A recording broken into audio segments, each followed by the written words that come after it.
Assalamualaikum warahmatullahi wabarakatuh.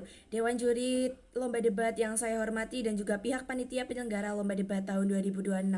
Sebelumnya, perkenalkan saya Cahyana Safira Hoirunisa berdiri sebagai pembicara pertama dari tim pro yang tentunya akan mendukung penuh mosi kita pada siang hari ini, yaitu Dewan ini menyesali glorifikasi resiliensi. Setidaknya terdapat dua kata kunci pada mosi kita, yaitu yang pertama glorifikasi dan yang kedua resiliensi. Glorifikasi adalah sebuah tindakan untuk memuji, meninggikan sesuatu secara berlebihan hingga mampu menutupi dampak negatifnya. Sedangkan resiliensi adalah kemampuan seseorang untuk bertahan, bangkit, dan mampu menyesuaikan diri setelah mengalami berbagai macam tekanan. Sehingga mereka biasanya siswa yang kalah dalam perlombaan lalu mencoba lagi di lomba lain.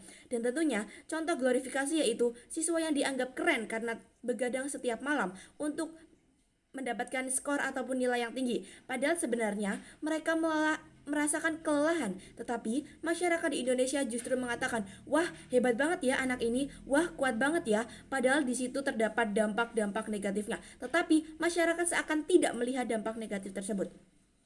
Saya, dari pembicara pertama dari tim pro, membatasi mosi ini hanya pada budaya sosial modern, terutama pada remaja dan usia produktif yang menjadikan kata-kata harus kuat sebagai standar dalam menghadapi tekanan-tekanan hidup. Dewan juri yang terhormat, hari ini kita hidup di era yang sangat-sangat memuja produktivitas. Orang yang dipuji karena tetap kerja saat burnout atau kelelahan fisik dan mental. Kalimat seperti, wah kamu jangan menyerah ya, orang lain juga bisa bertahan, masa kamu tidak? Kamu harus kuat ya dalam berbagai masalah. Hal itu mungkin terdengar positif dan menyuarakan pendapat positif. Tapi seringkali hal itu membuat seseorang merasa tidak punya hak untuk merasa lelah. Dewan juri yang terhormat, setidaknya terdapat 3 argumen utama mengapa saya sangat setuju pada mosi kita pada siang hari ini. Yang pertama, glorifikasi resiliensi membuat penderitaan dianggap menjadi sesuatu yang dinormalisasikan. Yang kedua, glorifikasi resiliensi sering digunakan untuk membenarkan sistem yang sebenarnya salah. Dan yang ketiga, glorifikasi resiliensi menghilangkan sisi manusiawi seseorang. Yang pertama, glorifikasi resiliensi membuat seseorang dianggap menjadi sesuatu yang dinormalisasikan. Dewan juri yang terhormat, masalah terbesar dari glorifikasi resiliensi adalah masyarakat Indonesia mulai menganggap penderitaan sebagai sesuatu yang wajar selama seseorang itu masih mampu untuk bertahan. Kita bisa melihat bahwasanya semua orang tidak akan bertanya kenapa sistemnya membuat orang justru merasa menderita, padahal orang-orang justru akan bertanya, kenapa kamu tidak cukup kuat untuk menjalaninya? Dan pola pikir ini justru sangat berbahaya karena fokusnya adalah bukan menyelesaikan penderitaan seseorang, tetapi fokusnya adalah menjelaskan individu untuk mampu menyesuaikan diri dengan penderitaan tersebut. Kita sering melihat bahwasanya siswa yang hanya tidur 2-3 jam per hari demi menyelesaikan tugas justru dipuja-puja oleh masyarakat, dan buruh ataupun pekerja dipuji oleh atasannya karena lembur terus-menerus.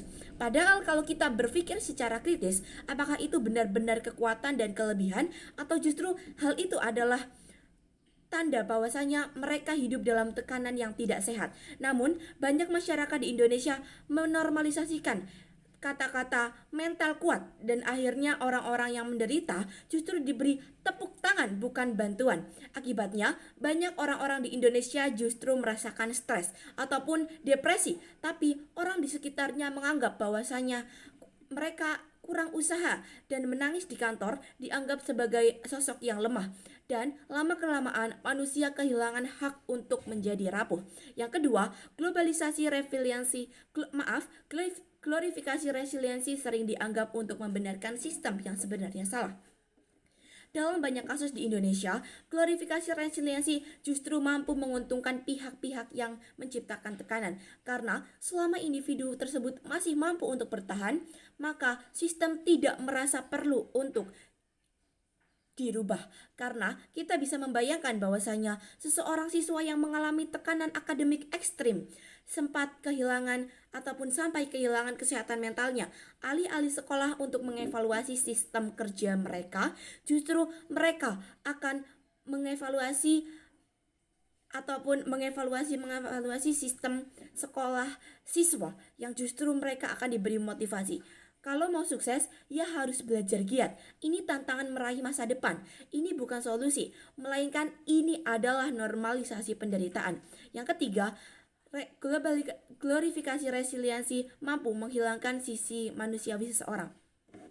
Dewan juri yang saya hormati, manusia bukan mesin, tetapi manusia adalah budaya glorifikasi resiliensi yang membuat manusia tidak boleh gagal, lelah, ataupun berhenti.